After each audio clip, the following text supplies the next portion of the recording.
Hola, estás en la página Los Mismos de Siempre. Y hoy vamos a hacer un programa especial de Bienvenidos al Banquete. ¿Por qué? Bueno, hoy estamos con unos invitados especialísimos, porque dado que estuvieron el jueves pasado haciendo el Santa Cruz, hoy vamos a tener de invitados al señor Juan Cruz Barrueco con la presencia del gran Tonki de la Peña. Pues acá estamos, Bienvenidos al banquete. Soy Soledad Fernández Soy Claudia Ciani. Soy Gabriela Castro. y Bienvenidos al banquete, lo hacemos entre los tres. en mi casa. Bienvenidos al banquete.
dos leyendas, que es nuestro amigo Tonki de la Peña y Juan Cruz Barrueco, que estamos aquí haciendo esta entrevista. Bienvenidos al banquete, chicos. De verdad, primero agradecerles que están aquí, que se tomaron este tiempito de darnos esta entrevista y empezar con lo que queremos saber todo. ¿Por qué se dedicaron al blues? Pues yo tenía afición musical desde niño. Me regalaron una guitarra a los 12 años, no sabía tocarla, una guitarra española. Y ya desde ese momento solo pensé en tener un conjunto musical. Y claro está, yo era un fanático de Beatles, de Rolling Stones, pero primero de Beatles. Y a mí me hacía feliz mis padres cuando me regalaban los discos de 45 revoluciones, los singles. Debo tener como, en total de aquella época, como unos 200. Y los conservo como reliquias, porque fueron para mí el medio de ir metiéndome cada vez más en las canciones populares del pop y de los años 60. Y así fui cada vez aficionándome más, y luego con el tiempo pues aprendí unos poquitos acordes ya con otro amigo que me enseñó, y porque estuve muchísimo tiempo sin saber lo que tocaba, pero yo cantaba encima de la guitarra. Sí. Y cuando ya empecé a saber unos cuantos acordes y empezar a poder reproducir las canciones que me gustaban a mí, lo que más me terminaba por seducir era el sonido más afroamericano de la música negra. Por ejemplo, cuando ya los Rolling Stones empezaban a hacer canciones inspiradas en el blues, empecé a ir volcándome más a ese estilo que al pop y al sonido Liverpool que tenían Beatles, sí, y tenían los Kings y tenían otros grupos. Empezó a gustarme más la música con raíz negra como Spencer Davis Group y los Animals, muchísimo los Animals. Entonces ellos reproducían todos aquellos viejos temas de los músicos negros americanos, como Johnny Hooker y Ray Charles, también hacían mucho de temas de Ray Charles.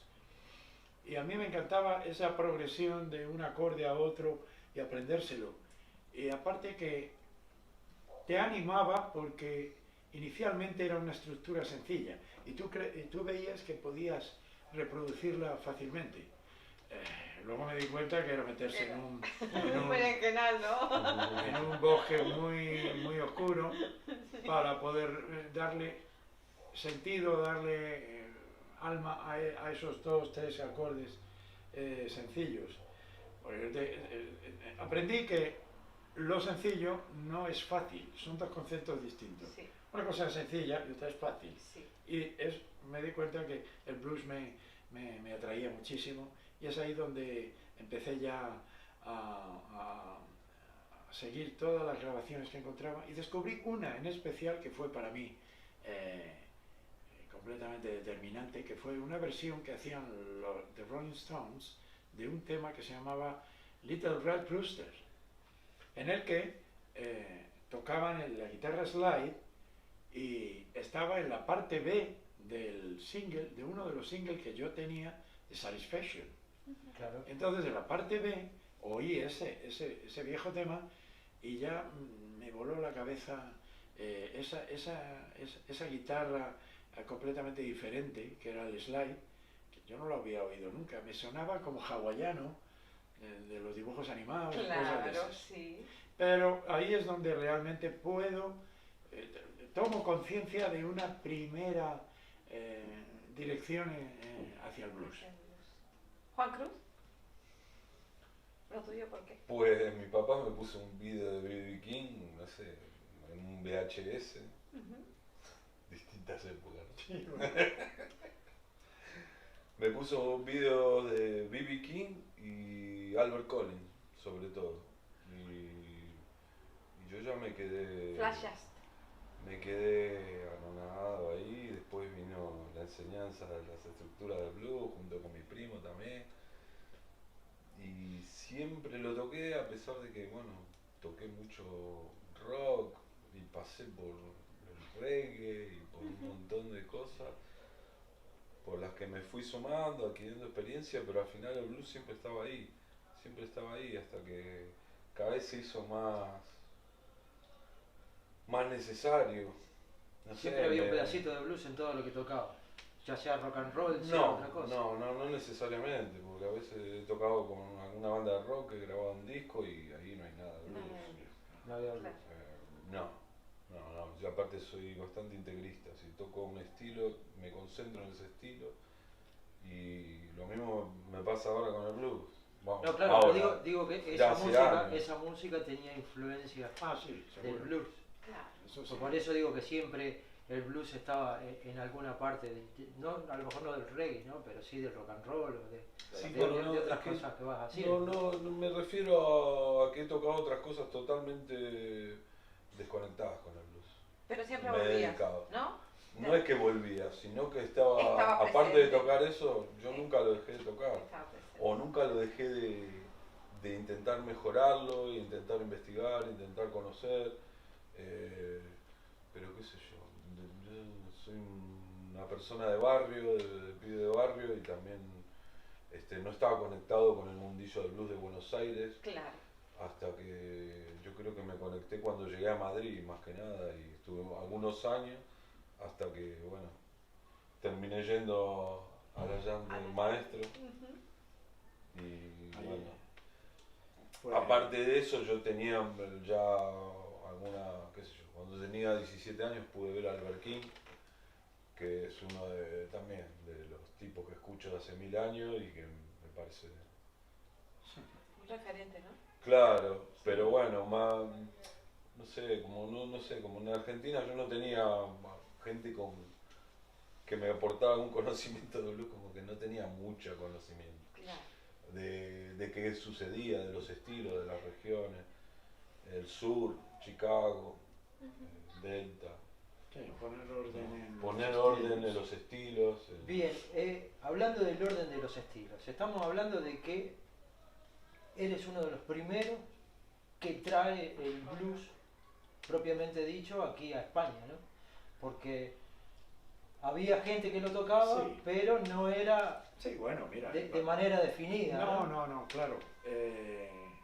Una banda estable, dedicada estrictamente al blues, parece que fui en eso bastante pionero, pero que hay que decir que había gente que había tocado blues y que había militado en bandas de rock en la que a lo mejor él era el que tenía la tendencia al blues y siempre en medio del show podían hacer un tema. Claro. Como eso se llevaba mucho en los años 60 y en los 70 también, que bandas de rock interpretaran un tema de blues en medio del show. Por ejemplo, era muy típico de bandas como Ten Years After o Steppenwolf. Steppenwolf era una banda de rock y tenía temas muy famosos, muy duros, muy dentro del estilo rock, y te hacían una versión de Hoochie Coochie Man en medio del espectáculo, que es puro blues de Chicago, al estilo de ellos, pero inspirado en el tema, que es una forma de blues, y nadie puede negar que es una forma de tocar el blues. Y entonces, en esto tengo que decir que sí, que había muchas bandas aquí que también interpretaban algún blues, eso, pero que una banda llegara a hacer un repertorio desde el principio hasta el final de la noche, estrictamente de blues, en el que la temática era toda de los grandes maestros negros americanos, inspirados de Johnny Hooker, de Sonny Boy Williamson, de Freddie King, de Albert King, de B.B. Todo eso no había sido tanto, y yo destiné mi banda a que el espectáculo fuera basado exclusivamente en el blues. Solo blues. ¿Y qué aceptación tuvo? Fue increíble porque, te digo la verdad, y esto lo he confirmado con muchos amigos europeos principalmente, incluso americanos, pero también más europeos, porque era un poco más lo que estaba pasando en esta parte del mundo. Entonces, porque era que yo monté mi banda en un momento en el que el blues estaba empezando a emerger de nuevo. Se sabe que fue gracias a Stevie Ray Vaughan, que fue el gran impulsor otra vez del estilo, porque el blues había tenido un bajón muy grande de la segunda mitad de los años 70 hasta la mitad de los años 80, en la que sobrevivieron muy pocos músicos de blues internacionales que conseguían girar y llenar teatros, pero la inmensa mayoría de aquellos que habían estado en los años 50, 60 y muy primeros 70 se habían replegado a sus barrios a tocar en pequeños... Claro, como que volvió otra vez la historia para atrás, ¿no? Que era Sí, solo... no, se fue tapada la música, sobre todo por los afroamericanos, tenían mayor interés en el soul y en el funk. En el funk. Y entonces, ¿qué pasó con el blues? Pues se quedó otra vez muy barrial, se quedó otra vez de fenómeno de las ciudades, de los pequeños clubs, y grababan en pequeños sellos donde no pasaba nada absolutamente. ¿Quién sobrevivía en esa época oscura del blues? B.B. King, Albert King, Buddy Guy, Taj Mahal, Coco Taylor, te puedo decir hasta 10, 15 y algunos más, por supuesto, pero no era aquel momento de eclosión de los años 50-60, que todo el mundo estaba en los sellos y miles de nombres de gente nueva y demás. Entonces, yo tuve la ocasión de montar mi banda en ese momento, era como una ola en la que haces surf y te lleva, hacia arriba. hasta arriba. Claro. Entonces, eso fue en el año 84, en la que yo monté mi banda por primera vez. Y hablando del año 84, estamos hablando de que en Madrid Era plena movida. era plena movida. ¿Cómo llevas a Claro. cabo, o sea, eso, resurgir el blues en plena movida que Pues era mira, efectivamente. muy popero, ¿no? Todo. Sí, pero el gran momento de la movida había estado más en el 80-83 y justo en el 84, que todavía tenía efectos ese estilo musical, Sí. la gente estaba con tantas ganas de música que todo lo que fuera auténtico y tuviera raíz y fuera efectivo en directo tenía mucha aceptación. Entonces, fue un momento en el que había miles de clubs para tocar. Qué bueno. Era Qué impresionante. bueno. No, os digo en serio, la realidad superaba la ficción. Wow. Entonces, eran sitios donde, en cualquier sitio de cañas pequeñito de barrio, llegaban y decían, poneros en esa esquina. Y ya estaba todo el mundo Ya, y entrando ya está todo. a bailar y a Wow. ver una cosa completamente difícil de explicar hoy día. Pero tuve la suerte de estar en el momento exacto, en el sitio exacto. Entonces, una ciudad como Madrid, que venía de una noche fuertísima, Sí. de una noche que había marcado fuera, en el exterior. Sí, sí, sí. Se había hablado que en los años 50 fue París, con los existencialistas, el jazz. En los años 60 fue Londres, los Beatles, los Rolling Stones. Sí. En los años 70, Ámsterdam o lo que fuera, dicen con los Pink Floyd. Años 80, Madrid. Madrid. Y entonces, eso está en libros. Yo los he comprado en Londres, los he comprado en París, que he vivido mucho tiempo. Sí. Y la movida, la movida, La joder, movida madrileña. y yo la compré, libros donde aparecían amigos míos en la puerta de la bobia del rastro, tocando en la calle, y digo, era una cosa que marcó mucho. Y tuve la suerte de que eso fue ahí en ese momento. Qué guay. Y por eso la aceptación fue tremenda. Y empezó hacíamos 35 actuaciones al mes. Y no quiero ser exagerado, pero vamos a dejarlo en 35. Madre mía. Hay veces que más. ¿Cómo cuadra esto? Pues muy sencillo. Tocábamos todos los días, Todos los días. y algunas veces empezábamos una segunda actuación a las 2 y 3 de la mañana, Wow. para terminar a las 6. te puedo hablar de sitios como el Cómics en Aluche, o el Vía Madrid, o en Campamento, en sitios donde empezábamos a las 3 de la mañana, venían todos los taxistas y todos los camareros que habían terminado en otro y decían, qué bien que tenemos un sitio. Qué guay, Y entonces, claro, claro. eso sí era una movida. Claro. Entonces, claro, una banda que toca 30 noches al mes, que encima estaba la cosa muchísimo mejor pagada que ahora, Claro. que era un equivalente, pues a lo mejor cobrar 50.000 pesetas, el equivalente a 300 euros de ahora, no, serían 600 Claro. o 500. Porque en aquella época. Pero la con un dato peseta- muy importante, costando el depósito de gasolina la mitad, Claro. Es que los era alquileres la mitad, Sí, sí, el el coste costo de de la vida. mitad.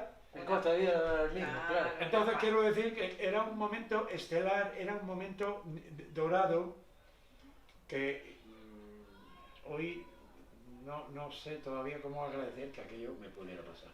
Pero la verdad es que fue aquel momento. Entonces era un momento en el que ya te cuento que las actuaciones eran tan continuas que era una forma de perfeccionarte como músico, de perfeccionarte como instrumentista,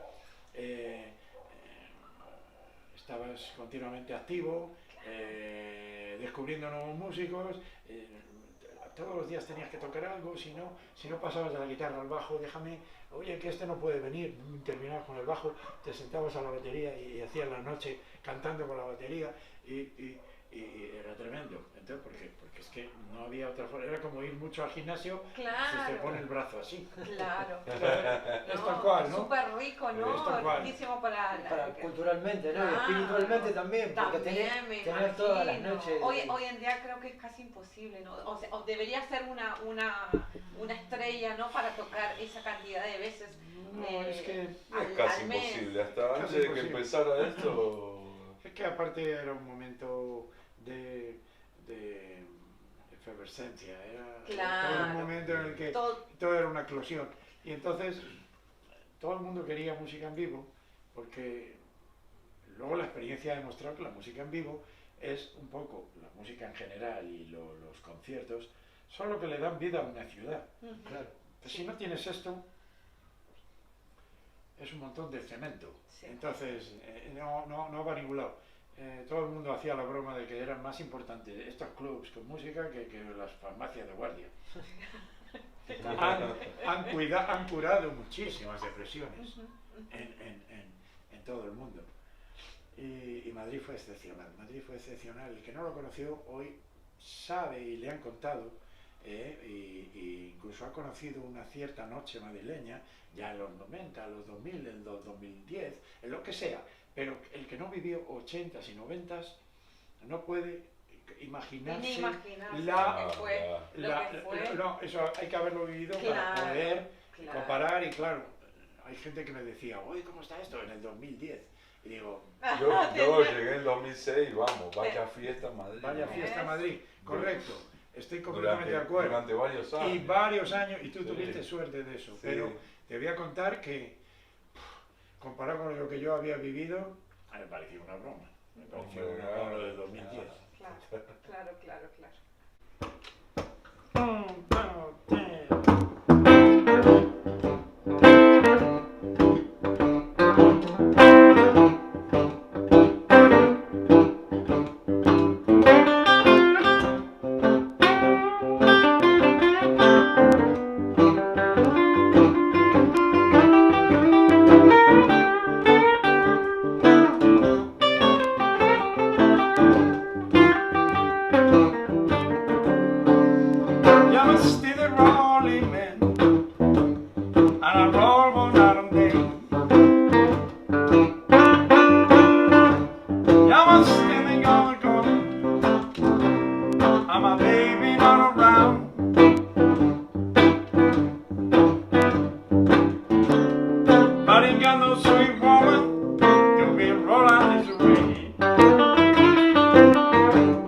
ain't got no sweet woman to be rolling this way. Come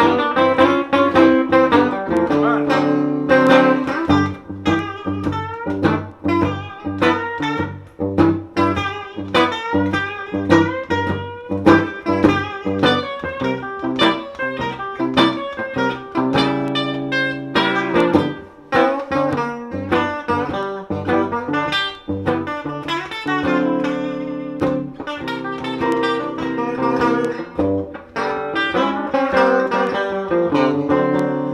Yeah, I'm still a rolling man, and I roll modern day.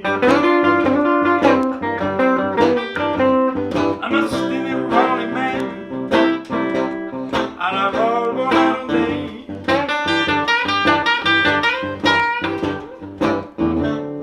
But he got no sweet woman to be rolling this way.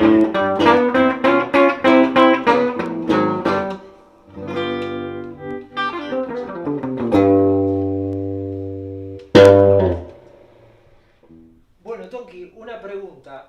Hay un sitio que dicen es clave para Madrid, para el blues, ¿no? Que es la Coquette. ¿Qué influencia o qué significa la Coquette en Madrid? Significa todo para el blues, porque fue la cueva que inicialmente apostó porque los primeros músicos de blues que estábamos ya moviéndonos, tuviéramos un lugar donde poder producirnos y hacer actuaciones. Y yo fui prácticamente, yo había conocido a Albert en otro bar que tenía en Malasaña, ya en el 79, y él en el 83, que fue el primer año que abrió y el primer año que yo toqué, ya vimos que empezaba a ir tomando forma una clientela que buscaba ese perfil y esa música. Había de todo, había estudiantes bohemios, había rock and rolleros que venían a mirar el blues también, les gustaba, porque lo bueno que tiene el blues es que es una música considerada música madre, porque atrae a los del jazz y a los del rock and roll. Sí. Claro. Entonces,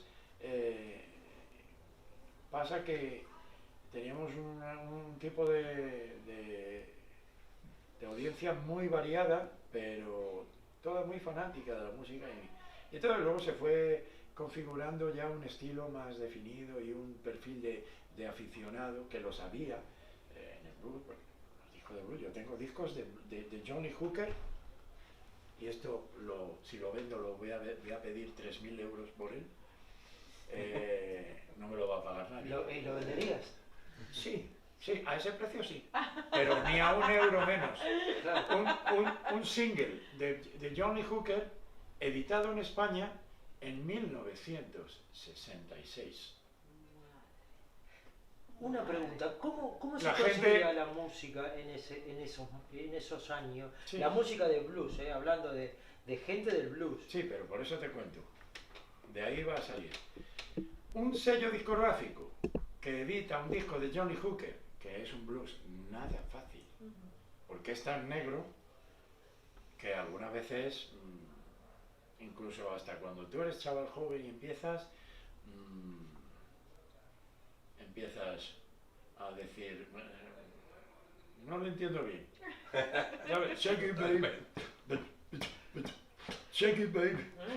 Y llega gente a preguntarse, ¿le pasa algo? Entonces, yo tengo un single y lo demuestra, es una prueba fehaciente de que se sacaban discos de blues en España. Claro. Que había 4 que lo compraban, que no son 4, es una forma de hablar. Sí. 400, 4.000, Sí. los que fueran, Ujú. estaban, ahí estaban. Entonces, quiero decir, no era algo que es que nadie conocía del blues, no, conocía poca gente del blues. Pero os voy a decir algo y es importante, es un dato absolutamente determinante. El primer bluesman negro que vino a España fue en 1958. Y claro, hay gente que viene diciendo cosas completamente fuera de lugar, porque esto pasa mucho. Enseguida, claro, pero no había tal, no había cual. A Barcelona, ¿no? 1958 en Barcelona. Y luego, Sister Rosetta Tharpe, que también vino, que había sido a base de promociones y de organizar conciertos en Francia, un personaje que ha desaparecido hace un año con 94 años, gran amigo mío que se llamaba Jacques Morgantini, que fue uno de los pioneros en traer músicos negros de Chicago a Europa en los años 50 y luego 60 y 70. Los metía en su casa, él les cocinaba, hacía... Bueno, era un apasionado. Yo tuve la suerte de conocerlo en Francia y de convertirme en un gran amigo suyo. Entonces, en base a esos viajes, había algún promotor en España que podía llamarles y venían con su guitarra y tocaban blues puro y la gente iba a verlo. Entonces, vamos a ver, esto del blues que tomó una fuerza con sellos y con festivales, eso ya fue posterior. Sí. Eso fue en los años 80. Que había algún festival de blues en los años 60 o 70 que presentó a algún músico de blues, sí que lo hubo en España. Pero te quiero decir que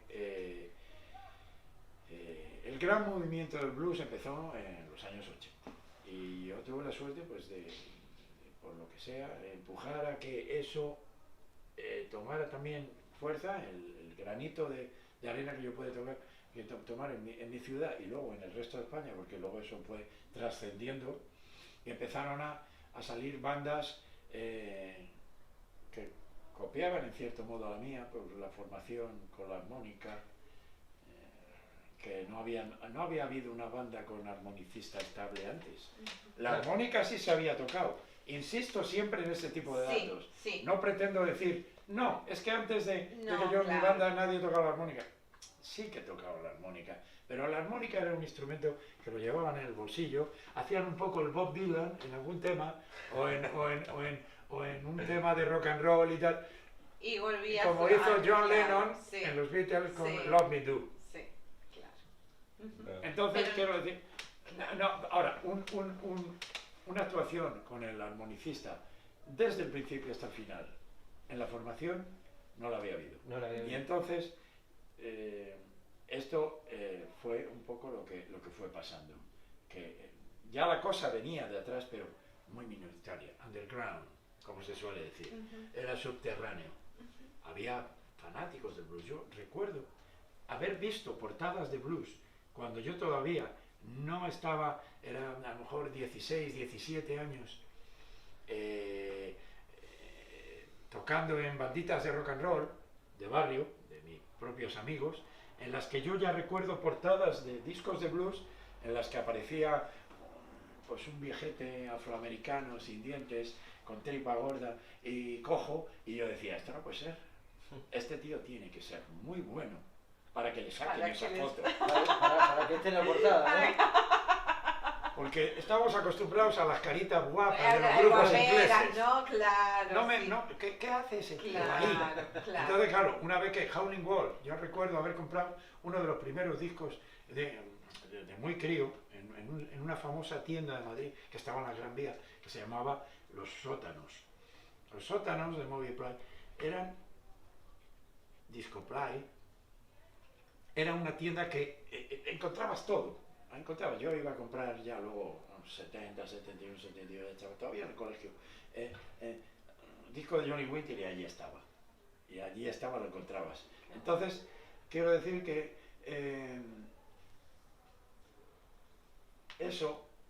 todo eso fue creando Todo un movimiento. un movimiento Claro. y un Claro, todo fue llevando. Estábamos hablando de la Coquette antes. Ah, bueno. Sí, y de cómo se fue formando. Juan Cruz, ¿cuándo tú emigras de Argentina a Madrid y cómo conoces la Coquette?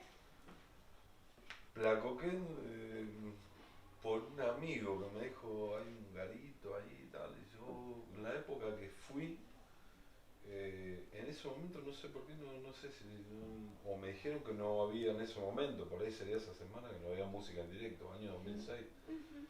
o 2007, que habré bajado ahí, miré música de blues, dije que buena cueva. Pero en ese momento no había jam session, no había, no sé, me dijeron que en ese momento no había música en directo en ese momento en la Coquette. Después de unos años volví a la Coquette y ya... Sí, pero era otra cosa. caerías en un día que a lo mejor no programaban. Claro, Porque entonces ellos los domingos antes no programaban ni los lunes. claro. Pudiste caer uno de esos. Claro. ¿Y ahí conoces a Tonky? No. ¿Cuándo lo conociste? No, ¿cuándo lo conocí a Tonky? A Tonky, Ah. yo creo que ya llegando al 2011, 2012, ahí empecé a investigar más gente del circuito. Y no recuerdo bien cómo, yo me acuerdo me dijeron, en la Plaza Santo Domingo, ¿cómo se llamaba el sitio? El Soul Station. Soul Station. Había una jam muy cerca de la Coqueta. Pues me dijeron que estaba la jam tuya en el Soul Station, pero cuando fui de repente me dijeron cierra el Soul Station. Y No, así- no, donde iba cerraba la... pero no pasaba nada. Pero- Porque en Madrid tenía esa magia. Cierra un club y abren Y tres. ay, claro. Oh, abrían. Abrían. Sí. Abrían tres. Y Y me es acuerdo a lo que que abren- estamos acostumbrados. Abren el MOE y ahí cuando empieza él en el MOE, ahí caigo. Y yo ya lo tenía, ya lo veía, lo había visto en internet. Fue uno de los pocos que había visto un par de músicos más, pero bueno, sabiendo que estaba la jam de él, empecé a ir al Sayam. Porque hay que decir que son muy importantes las jam tuyas en Madrid, ¿no?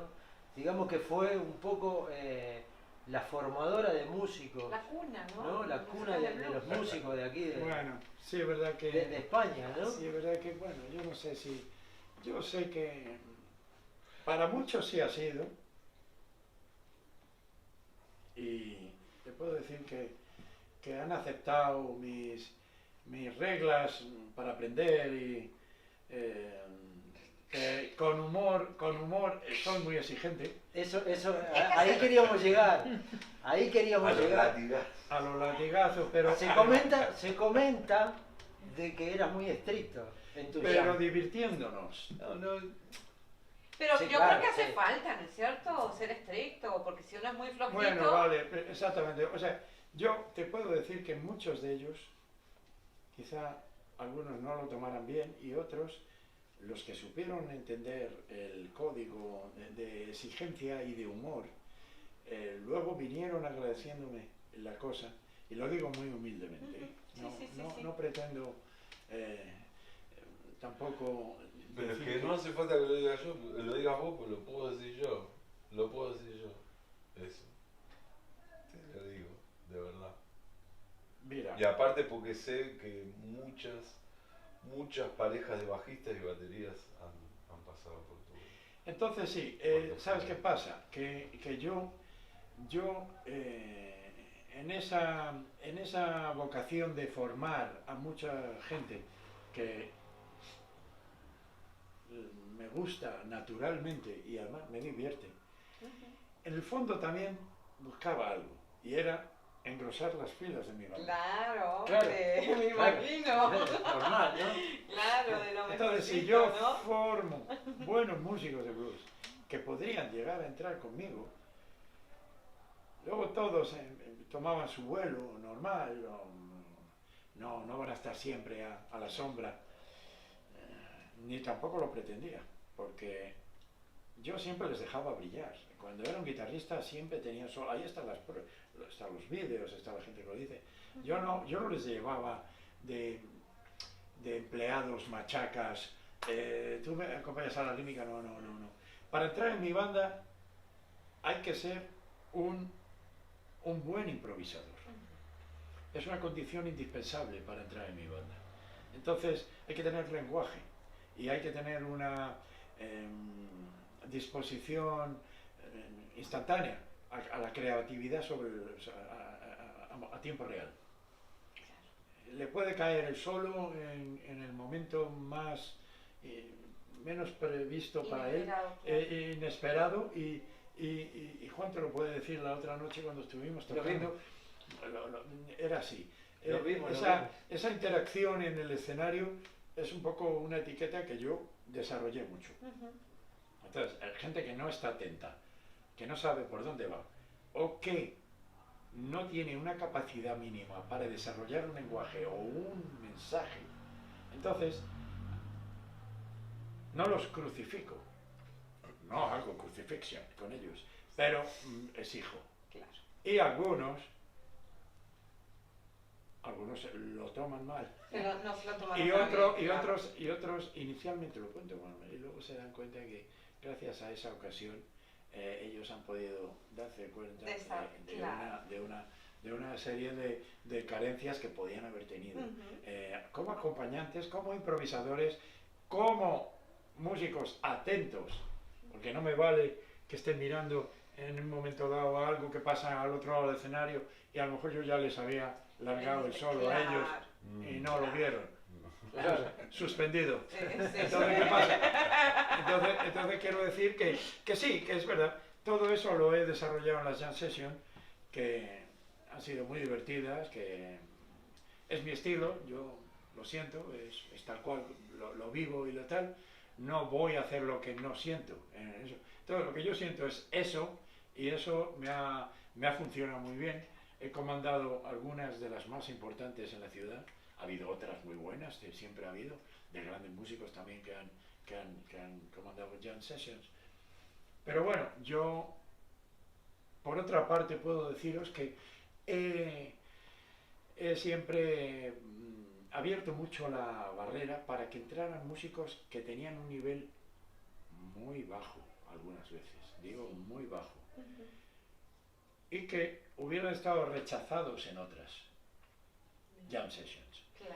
Entonces, esos músicos venían a mi jam porque sabían que iban a estar aceptados a pesar de no tener el nivel conveniente. ¿Qué pasaba? Había que hacerlo bien y esas cosas hay que llevarlas bien. Entonces, si esa noche tú tienes a un músico americano de bastante nivel, no puedes sacar a los principiantes, entonces hay que tenerlos ahí parados y sacarles en el momento conveniente. Algunos se lo tomaban mal, quiero salir, ya, pero date cuenta Claro. y ser realista, El que nivel, está aquí, claro. el que sea, Ujú, de Chicago o de Texas, ujú. que va a estar tocando y tú no puedes. Entonces, si no lo entiendes, mejor que si no lo entiendes, porque y entonces también le estás dando una lección en ese Claro, momento. hombre, sí. Sí, sí, De siempre. ser realista y Sí, date cuenta dónde no. Claro. En otros momentos, cuando el nivel era medio bajo o muy bajo, y ha habido algunos hasta que ni siquiera había nivel, era gente que, por favor déjame tocar, quiero salir, soy batería, y luego se cruzaban y... Vale, yo nunca me he puesto nervioso con eso, lo he hecho parte del show, y la gente se ha reído, ha aplaudido, el chaval ha podido pasarlo mal, era su riesgo. Claro. Claro. O se ha dado el gusto también. Porque Yo he visto gente contigo que como que se ha dado el gusto de tocar. Claro. Correcto, sin Incluso tampoco, no, sin mínimo de nivel, con una noción de algo, de mínimo. de mínimo. Claro. Sí, sí, sí. Correcto, entonces bueno, pues yo he conseguido el tener un poco ese tipo de jam session de las que me estáis comentando, que puede recibir a un grandísimo músico, lo que sea, de Italia o alemán o norteamericano, o un principiante de barrio que realmente no ha subido nunca a un escenario Claro. y lo hace por primera vez Qué conmigo. guay. Claro, Qué guay. otras jam session No lo hubiese No, dejado. No, claro. una primera vez. Claro. No, eso no lo... Y entonces, bueno, pues es un poco por donde viene esa leyenda de duro o de exigente y tal, que quien viene preparado y sabiéndolo, lo va a disfrutar. Exactamente. El jueves estuvimos cubriendo la 16ª edición del Santa Blues en el Teatro Guimerá, que te fuimos a ver. Dentro de este contexto, ¿es la primera vez que tocas? ¿Ya viniste otras veces a tocar al Santa Blues aquí en Tenerife? No, en Tenerife sí. Yo la primera vez que visité la isla fue en 1990. Uh-huh. tocando con Jerry Lee Lewis ¡Wow! en la Plaza de Toros. Sí. La Plaza de Toros Santa Cruz. De Sí. Santa Fue Santa un, Cruz. fue un gran concierto, estuvo hasta arriba. Qué pasada. Se vendieron todas las entradas, fue tremendo y claro, Jerry estaba en ese momento estelar del año 90 en el que había salido la película Great Balls of Fire, en el que estaba el actor Dennis Quaid que hizo el rol de Jerry. Efectivamente. Y entonces, claro, aprovechando ese momento mundial de Jerry, hizo una gira y tal, y luego necesitaron un músico y a través de manager y de tal, hablan conmigo, bueno, cuando me llamaron, ¡Wow! me comprenderás que me pillaron por la mañana en casa y yo todavía tomando un café, oye Tonki, mira, te llamo tal, soy un manager que tú conocerás, pim, pam, me dieron los datos de algunos de los que estaban allí, hombre, sí, ¿cómo está tal? Mira, te queremos proponer que vengas a una gira con Jerry Lee Lewis. Claro, la cabeza empezó a dar vueltas. Dice, todavía estoy soñando, ¿no? Terminó en el retiro, la cabeza, y luego me la trajeron y me la puse de nuevo. Y ahí puedes decir, creo que voy. Creo que voy a ver cómo tengo la agenda. Porque al principio yo pensé, oye, mira chicos, yo estoy muy pronto por la mañana, me he levantado hace nada, y ahora no sé qué rollo es este. ¿Qué creí que estaban de broma? Claro. Jerry Lee Lewis, Es que claro. pero si Jerry Lee Lewis influyó a los Beatles. Claro. Claro. Es que- Entonces, o sea, más arriba ya que eso, que era Elvis y Dios. Más arriba de Jerry Lee Lewis en el rock and roll. Sí, sí, no hablo ya, en- ya, sí, no no, estamos no, hablando no de hablo eso. en sí, la sí. música Sí, clásica. sí, Claro, sí, no, bueno, ¿no? pero estamos En el hablando rock de and eso, roll ¿no? y en la Sí. música, claro, correcto. Entonces, claro, más arriba que eso, ya más del cielo. ¿Qué Entonces, pasó? claro. Pues yo que había sido un fanático y tenía todos los discos, que por supuesto los puse debajo, todo en fila, para que me los firmara. que Claro. los tengo, Claro. que los pienso vender carísimo. También. Y además había un tiempo unos en el Jarro Café que ya estuvieron interesados por ello, porque ellos lo sabían, y habían estado allí presentes. Claro. En las firmas y en los camerinos Claro. y tal, y dijeron, uy, estos sabemos que son reales, estos podrían estar en la vitrina, no lo haremos. Si algún día tengo problemas, puede que hablemos de eso. Y entonces, claro, era Jerry Lee Lewis, encima de que era yo un fan de él, me proponen eso. Entonces, en ese año yo caí en Tenerife, que venimos en una avioneta de 8 plazas, Sí. que veníamos en toda una jerarquía, su manager Una personal. avioneta. Un manager personal americano, un tío que se llamaba Sam, enorme, casi 2 metros, un ex Vietnam que le trataba como a un niño a Jerry. Un manager inglés, que era el que le vendía para Europa, y luego el manager español de aquí. Con lo que la jerarquía estaba en 3 managers. El personal que daba lo mismo, ese no era de contratación y tal, Sí. pero era el de, Jerry, tienes que tomar una vitamina, Jerry, no le molestéis, no le habléis. No. Ese era el manager personal, y luego los otros 2. Entonces venía eso y luego veníamos los otros 2 músicos americanos con ellos, que eran de Memphis, y yo. Y al llegar a Tenerife veo el Teide saliendo de De las nubes, ¿no? De las nubes, Sí. de las nubes en las que yo estaba, y miro y veo a Jerry ahí, porque la avioneta era pues una cosa Pequeña, claro. pequeña, de ahí hasta la mesa, era con dos motores, y tenía azafata, y tenía luego el servicio, nos ponían de comer, claro, muy bien. Hicimos Madrid-Sevilla, y de Sevilla a Tenerife con la avioneta, al día siguiente del concierto de... Y claro, está de aquí, Jerry Lee Lewis ahí, y que de vez en cuando nos mirábamos y hacíamos así, y yo haciendo así, para saber si estaba Claro, soñando. sí es un sueño. Entonces quiero claro. decir que ese es el recuerdo enorme que yo tengo de Tenerife, la primera vez que vine, y llegamos al Reina Sofía, y luego fuimos hasta Santa Cruz de Tenerife, Claro. por la carretera, viendo los cactus y las cosas, y los americanos, esto es Arizona, Nevada. Y entonces digo, sí, desert, claro, y les encantó Canarias, les encantó, les gustó muchísimo. Y nos llevaron luego al Mencey, que fue un super hotel, en fin. Claro. Tengo ese recuerdo Y esta segunda vez que he venido a lo del Santa, gracias al gran amigo mío, Juan, que nos... Juan Cruz Sí. Barrueco, Sí. que es un fanático del blues y que se ha convertido en un defensor y un ejecutante del blues Ahí, claro. de los verdaderos, de los serios. Sí, sí, sí. Así sí. que estoy muy contento de haber caído, claro, como os imagináis. Sí, mi sensación personal fue un tanto extraña el otro día en el Guimera, porque Guimera, dije, ¿o qué dije? No, en el Guimera. Guimera, por estas nuevas medidas y todo, ¿no? Que es tan raro. Igualmente te digo, nos divertimos mucho, tú lo llevaste muy bien, conectaste mucho con el público, pero claro, siempre se espera un teatro lleno y vernos las caras, no con mascarilla, y ver si estamos disfrutando de verdad, porque me imagino que desde el escenario ver caras cada 2 metros y con una mascarilla Sí, sin saber no si es la lo gente... mismo, pero conseguimos crear ahí una interacción con el público y era cosa de casi proponérselo ya con más motivo. No, y Sí. aparte que la gente se notaba en el teatro que la gente tenía ganas de... Venía con hambre. Claro. Sí, venía con Claro, es, claro, es. con Es que al final es eso, y no solo ellos venían con hambre, nosotros también. Ah, sí, Claro, sí, sin como- duda. Llevo no sé cuánto tiempo quemándole la cabeza a Rubén Díaz para Sí. traerlo al Tonki Sí, y ya habíamos hablado de hacer Santa Blues en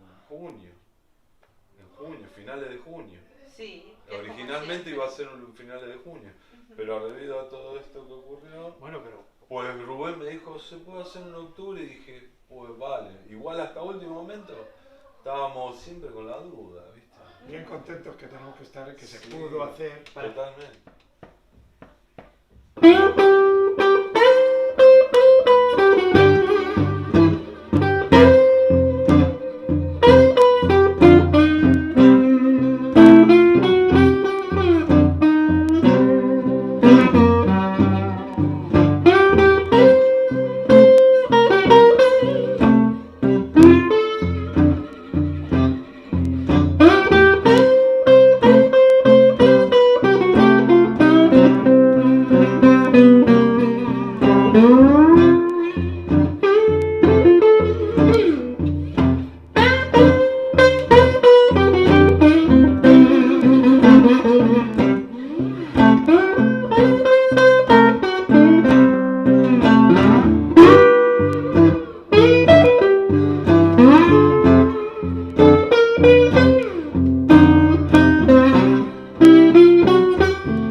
Estamos hablando del Santa Blues, Sí.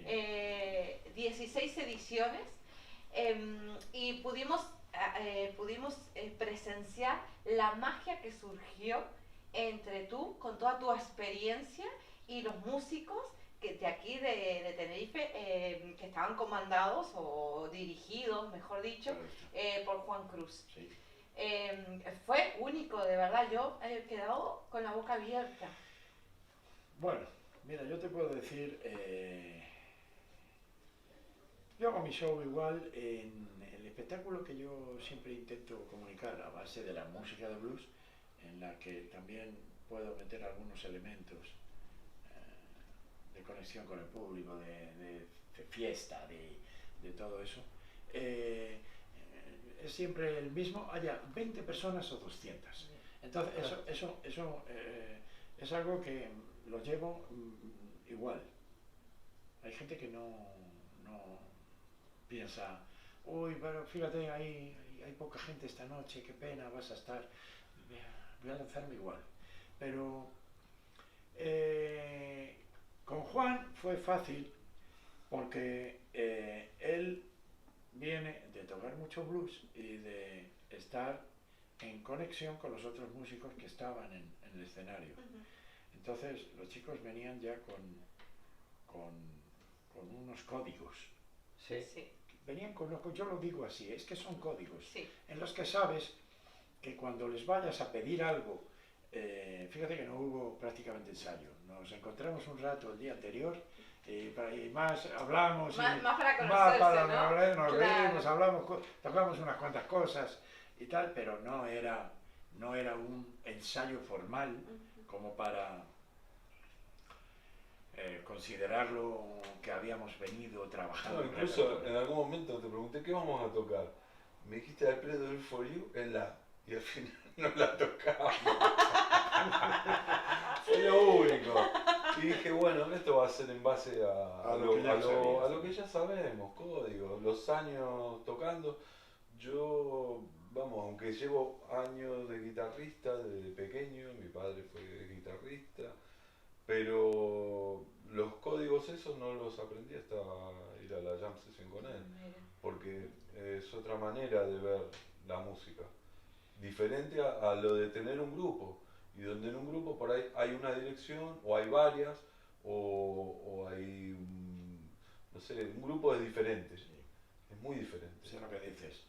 Efectivamente, yo es una forma de desarrollar el show, el concierto, lo concibo como un proceso en el que vas construyendo y tienes es que llegar a conectar con la gente que vino a verte, que no solamente observe tu buena forma de tocar y qué Claro. alegría, cómo así, Claro, claro. sino que tiene que pasar algo. Tiene que haber una conexión, porque Tiene que si no- pasar algo. Sí, Entonces sí. yo por ahí lo llevo siempre. Y entonces eso que visteis era producto de los años de escenario, que vale, es algo así, que es como las horas de vuelo de un piloto. Ujú, claro. El que tiene 5.000 horas de vuelo, ese es el que ya le están llevando. El que lleva 500, le dicen, va bien chico, Claro, pero controla, sí. te sí, queda un rato. Sí, claro. Y al tener a Juan como nexo con los otros músicos también que venían, que eso, a pesar de que estaban muy atentos conmigo, también estaban ya avisados De cómo iba a fluir, ¿no? estaban avisados ya por Claro, Juan claro. de estar muy pendientes de mí y de no relajarse ni un poco, porque en el momento que ellos menos pensaban les caía un solo. Ujú. Y les caía un solo y tenían que tener la frase preparada para colocarla a muerte y con la armónica hacerlo. Y Sí, que sí, como sí, lo vi. viniera un parón, y eso fuisteis testigos, Sí. os estoy contando un poco lo que ya presenciasteis. Pero simplemente por remarcar que es esa forma de llevar el espectáculo. Y el código número 1 es estar muy pendientes de mí. Y por tanto eso hace que dé el aspecto de cohesión Ujú. Claro. y que llegue a aparecer incluso una Ensayada. banda ensayada o por lo menos por momentos ensayada y los finales y una serie de cosas que son códigos mínimos que en el momento que los cogen los finales son muy difíciles. Los finales de los temas son muy difíciles, pero yo tengo una cosa tan desarrollada ahí que puedo hacer pasar la cosa como si fuera muy preparada. Claro. Pero para eso había que tener un minuto con los chicos nada más, para decirles un par de Aquí, allá.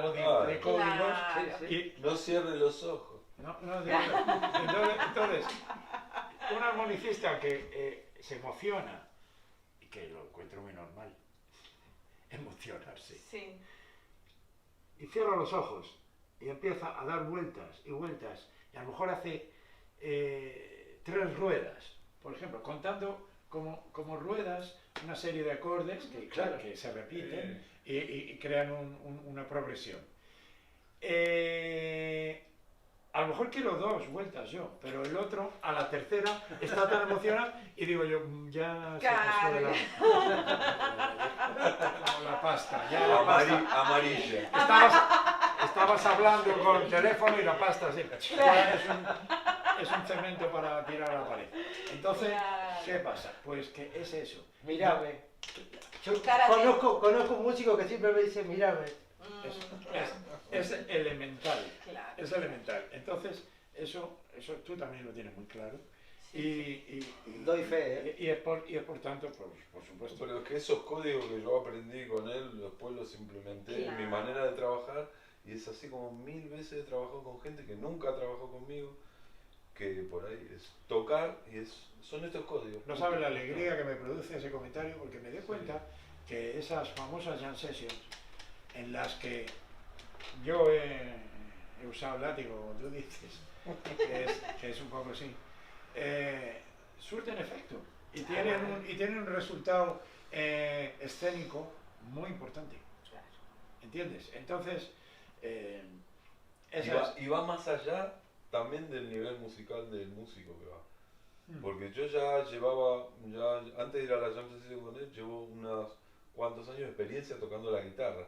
Pero cuando llegas ahí, a veces el estrés y de que no sabes lo que hay que tocar bien, no lo tenés claro, no tenés claro el código, te reduce la capacidad cerebral Sí. y terminas tocando cualquier verdura. Madre mía. Sí. Y el maestro se ponía con la mirada que yo me empezaba a sudar y después me iba a mi casa pensando, digo, joder, tengo que estar tranquilo. Pero pasa Claro. una cosa, pero yo normalmente a quien Autocontrol. ya le exigía así, era porque yo ya veía El nivel que tenía. que tenía un nivel y que podía dar mucho más. Claro. Y por tanto, yo pretendía forzar a Ay, que saliera. Apretar, ¿no? Porque Claro. hay, sí, esta es la explicación y a lo mejor alguna vez no lo hemos hablado a fondo, pero te voy a decir que es ese motivo. En donde yo no veía una calidad mínima y un nivel remarcable de poderle sacar a un músico posibilidades, no insistía tampoco. Claro. No voy a llevar la cosa donde no. Ahí es donde entra el humor. Sí. Es por ahí que es en ese punto que lo llevo más por ese sitio, pero cuando realmente veo que hay un músico que tiene la capacidad, que tiene dominio en el instrumento, que se ve que conoce escalas, que tiene posibilidades de expresarse bien, ahí aprieto mucho. Bien. Lo veo muy bien. Sí. Lo he sufrido. Joder. Toki, ¿se puede Pero vivir de la música? Pues hombre, te voy a decir, la época dorada yo la he vivido, ha pasado. ¿Se puede vivir de la música? Claro que sí. Os tengo que contar algo. El blues, concretamente por ser un poco nuestra temática de hoy, Sí. el blues está por debajo de la línea comercial. Sí. Claro. Sí. No vende discos No. como otros estilos que los oís a los vecinos. Sí. Pero te puedo contar que esos sí venden discos.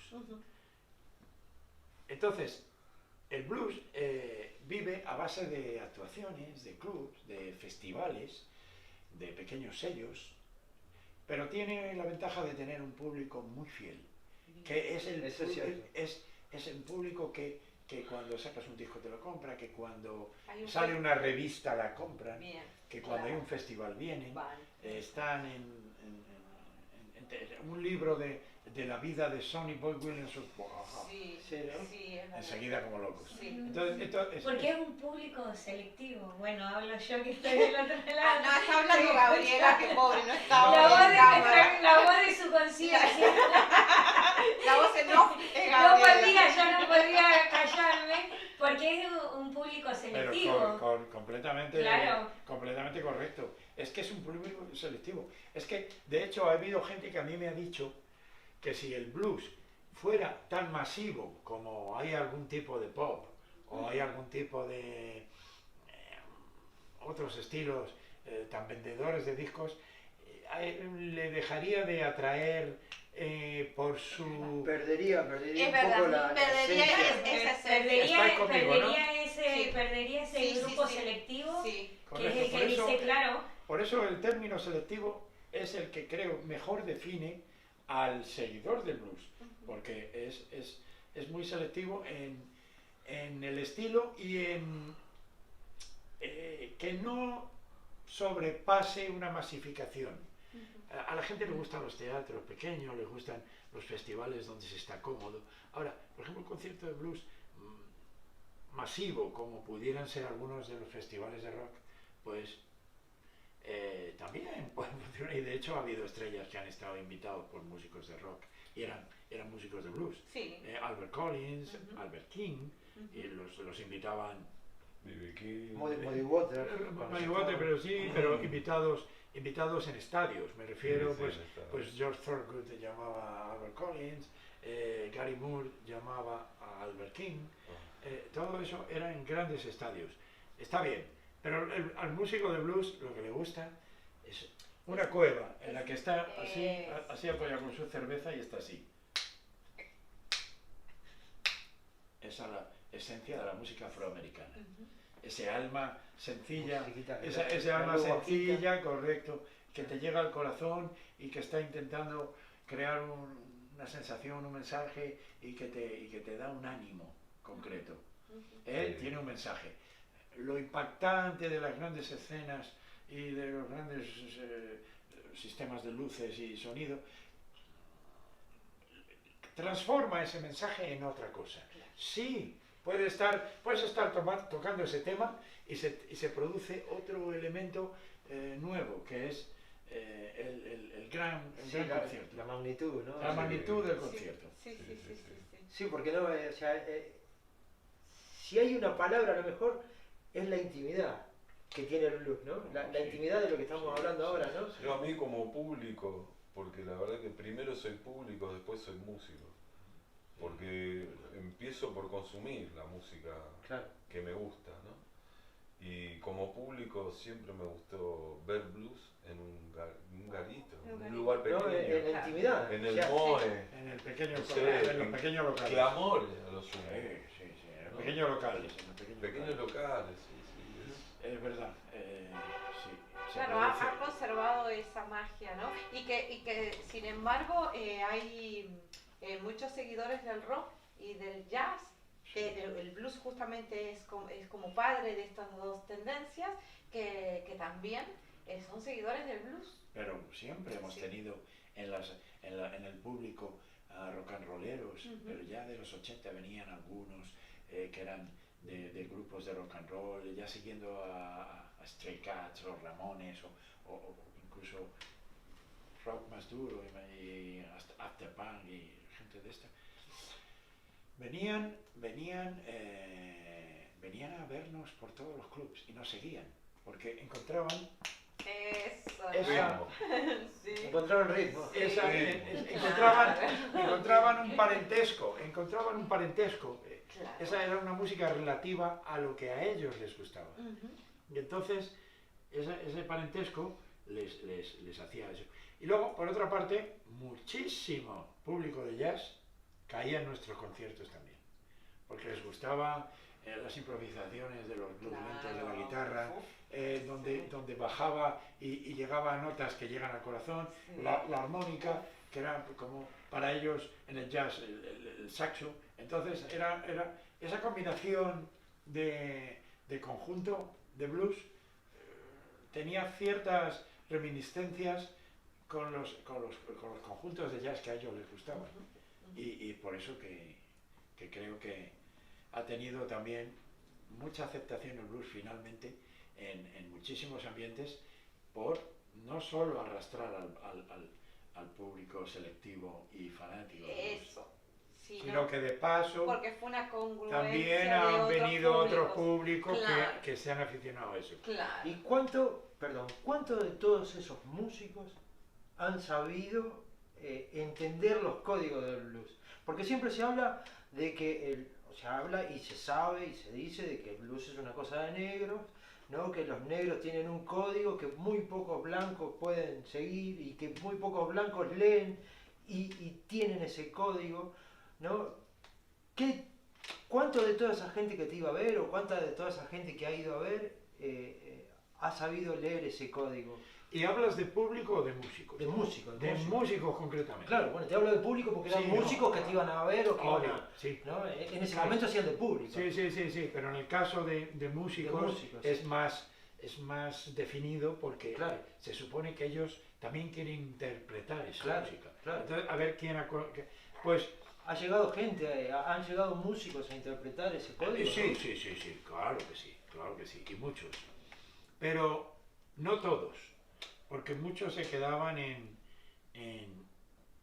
aprenderse de memoria ciertas cosas que se creían que era aprender un tema de blues. Ese tema me le sé, ese tema no, en el blues tú no dices ese tema me le sé. Sé tocar I Got My Mojo Working, pero tú lo que tienes que aprender es el ritmo de Luisiana y tocar 20 que estén basados en ese, aunque no sea ese que te has aprendido. Entonces, esos códigos de los que tú hablas, yo los he intentado siempre implantar mucho en el entorno de los músicos que han estado alrededor mío, tanto en mi banda o en mis jams o haya colaborado, y no se aprende un tema, se aprende una forma de tocar. Claro. Se aprende una forma de tocar blues. Claro. Cuando tú aprendes un shuffle, tú no aprendes, yo qué sé, pues un clásico de Steady Rolling Man, que es un clásico shuffle que además viene de Robert Johnson y que ha ido evolucionando pues, con la forma de tocar más moderna del shuffle y del blues urbano y eléctrico, pero que básicamente es ese ritmo genéricamente que tú tienes que aprender. No me digas que has aprendido un shuffle concreto. Ese me le sé. No, tienes que saber todos los shuffles. Claro. Tienes que saber todos los shuffles. Porque lo que se aprende es una forma de tocar genérica. Claro. Aprendes un género. Y entonces en un blues lento es como decir, me sé el Stormy Monday blues.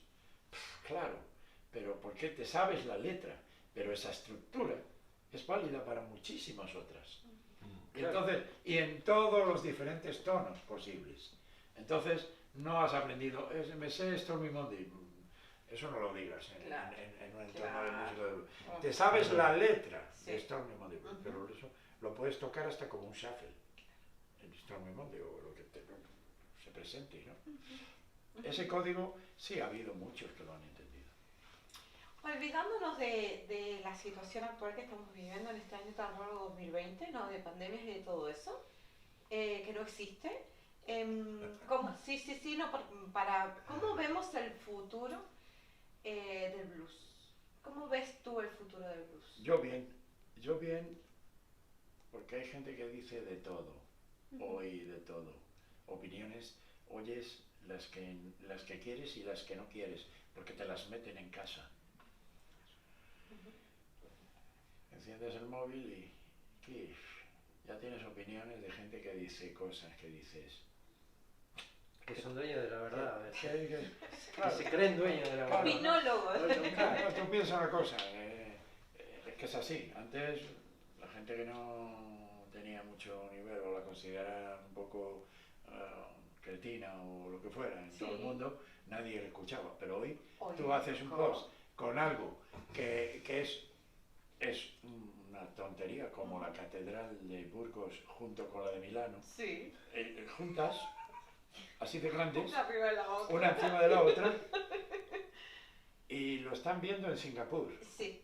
Y cuando ven que el tío que era un italiano o un checo que ha dicho una tontería descomunal, llega a Singapur, ponen traducción, y ya se enteran de Singapur lo que ha dicho el tío ese. Sí. Claro. Así que opiniones sobre lo que va a pasar con el blues y con qué es lo que aquí nos trae. Hoy nos trae Yo he oído muchísimas. Porque eso ya, porque tal, es que eso, sí, eso ya no se lleva. Está pasado de moda.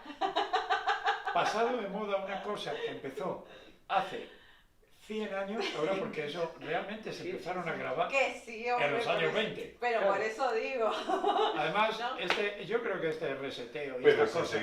pero se tocaba desde antes. No, sí, claro que sí. Esto- Se dice que finales de 1880-90, pero con formas muy poco distintas.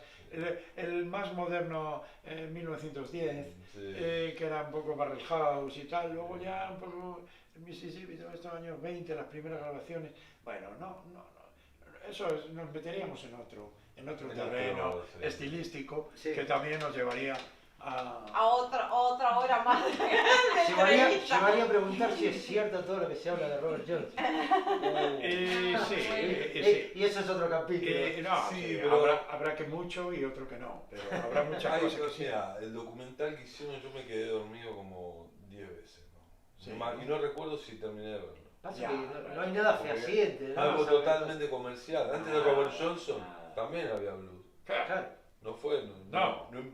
No fue el primero, digamos. No lo inventó. Era un músico increíble. Era mucho que increíble. Era un músico increíble. Bueno, pero por eso digo, o sea, tampoco no da para No, ahí imaginar todo, ahí no nos metemos, No. efectivamente, estoy contigo. Estoy con vosotros de que no nos debemos meter ahí, porque eso es... Has hecho una pregunta muy concreta, y es, si el blues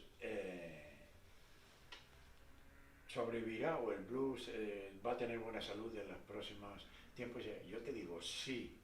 Sí, ¿por qué? Los estilos de los años 20 a los años 30 habían cambiado mucho. De los años 30 a los años 40 cambiaron muchísimo. Nadie en los años 40 tocaba lo de los años 30. Eso era como ya pasó. En los años 50, lo de los años 40, quedó porque quedó grabado. Claro. Pero una orquesta de Glenn Miller o de Benny Goodman en los años 50, sí, un público, pero en los años 60, la gente fanática de aquella época conservaba los discos y los seguía oyendo y tal. Pero ya la moda estaba en otra cosa, Claro. en los años 60. Los años 60. Entre los años 60 y 70 hubo otro salto, pero entre los años 70 y 80 no te cuento el salto. Entre los años 80 y 90 el salto estilístico fue no un escalón, el cañón del Colorado.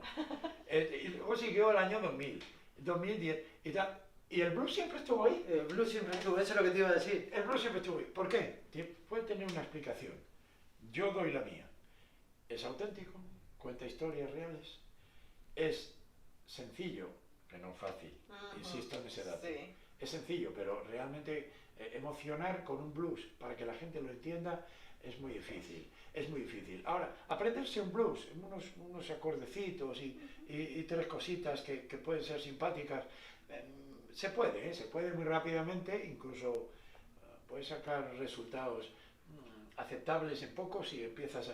Ahora, Claro. emocionar y realmente... Que ese es el gran reto. Es el punto, no, y es el punto, perdón, ¿no? Es el punto máximo del blues. No, llegar claro. a emocionar a la gente. Es una música emocional. Claro. Entonces tiene que tener ese mensaje.